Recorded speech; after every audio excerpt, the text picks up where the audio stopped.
My name is Midge Lansat, and I'm the director of the Healing and Creative Arts Center of the Palm Beaches. And I've come here to Chicago from Florida today, this weekend, to share with you a little bit about the history of communication and psychology. And it really goes back to the 1800s, where a medical doctor named Freud discovered the unconscious. And through a process of interviewing his counselees who had been sexually abused, he found out that there's a part of the mind that is called the unconscious. And he developed a whole theory around that. He was the first doctor that discovered that children were not just little people, but they had an unconscious. They weren't just miniature adults. And that was before a lot of other psychologies had been developed, such as developmental psychology. Now, fast forwarding, they developed what's called family systems in the 1950s. And that's where people realized that things are handled as a group, as a system. For example, constellations, the solar system. The plant kingdom, that's a system. The human race, that's a system. And they realize that things are interactive. It's not just the inside or the unconscious that's developing, but it's also the reaction against the environment. And that's where they found out that children imitate and respond to their mothers. For example, today we were standing in line at the store. And as we were standing in line, I commented to a mother how beautiful her baby was. She goes, "Oh, let me show you how the baby smiles." And she turned to the baby and I said, "How old is your baby?"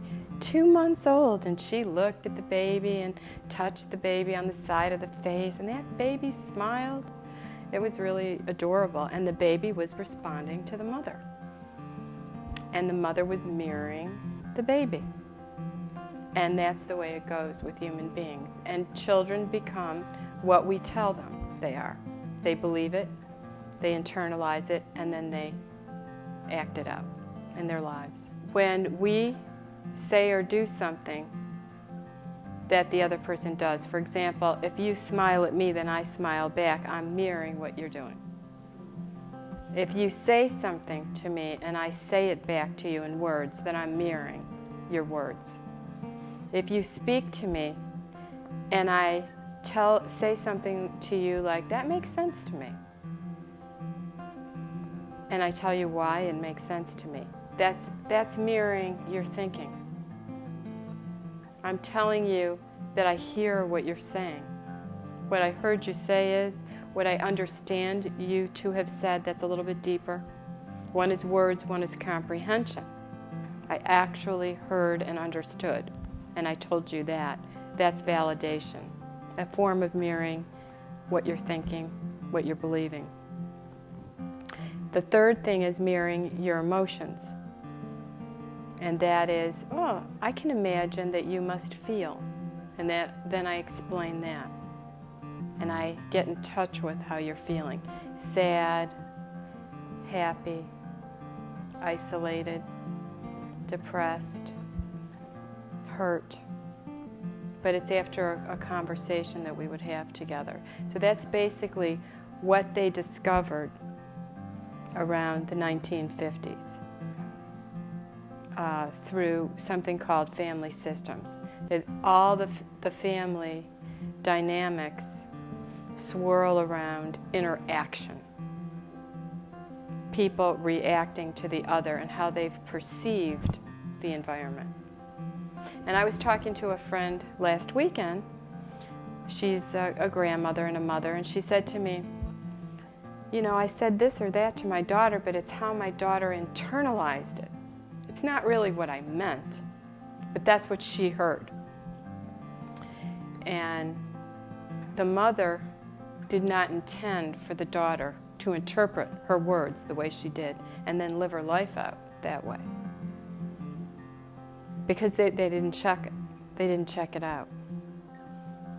And when the daughter began to explain things to the mother would get defensive instead of just repeating, so what I hear you saying is, and then telling her what she heard. So the daughter never felt heard during that interaction, and I just coached and helped the mother to listen and not take offense, not make it about her.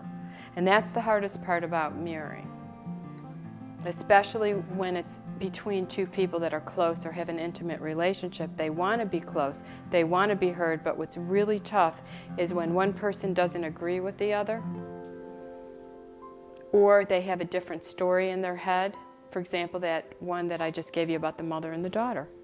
And the daughter really needed her mother to just listen and not defend herself, not make it about her.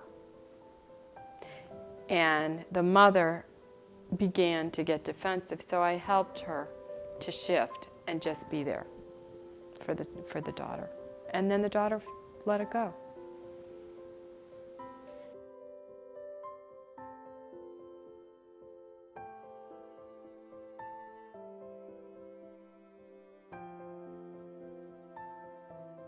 Well, it depends on the situation. In that situation, the mother felt persecuted.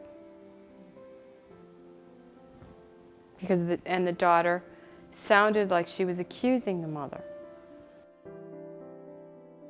Well, at that time, teaching her something that caused her to get involved in a marriage. She was in a first marriage, the daughter. She stayed in the marriage too long because the person she was married to mentally abused her and she became ill.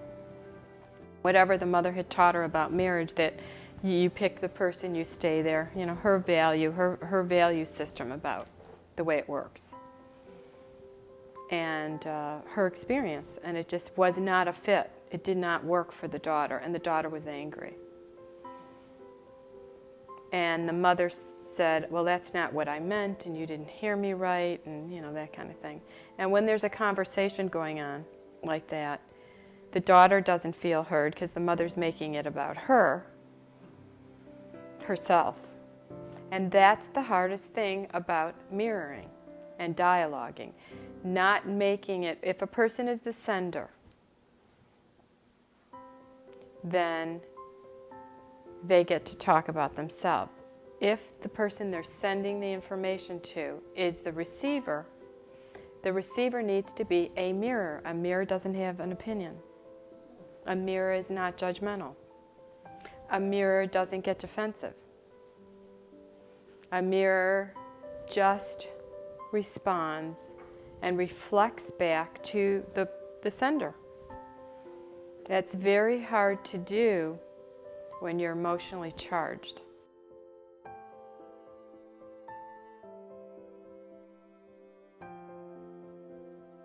Well, you'd have to experience it, but there's a difference when you're communicating with someone you care about, whether it's an intimate family or friendship or an intimate partner. It's like I said, developmentally, human beings need to just feel heard. It's a basic need. And it starts right when they're in childhood. And when they have not been heard, they get stuck developmentally. And it's unconscious.